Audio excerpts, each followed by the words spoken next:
আসসালামু আলাইকুম গাইস, এইটা হচ্ছে আমার শখের অ্যাকোয়ারিয়াম। এইটা আমি ঘরোয়া পদ্ধতিতে নিজের হাতে বানিয়েছি।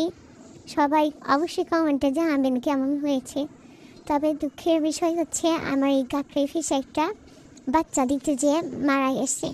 এর করণীয় কি কেউ জানলে অবশ্যই কমেন্ট করে জানাবেন এবং অবশ্যই লাইক এবং সাবস্ক্রাইব করবেন। দেখুন, এই গাপ্পি ফিশ অনেক সুন্দর। এই লেজগুলোর কালার বিভিন্ন রকম হয়।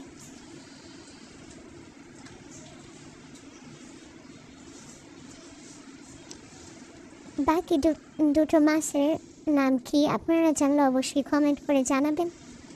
আমিও জানি, কিন্তু আপনারাও অবশ্যই কমেন্ট করে জানাবেন। দেখুন, গাপ্পি ফিশের লেজগুলো কত সুন্দর।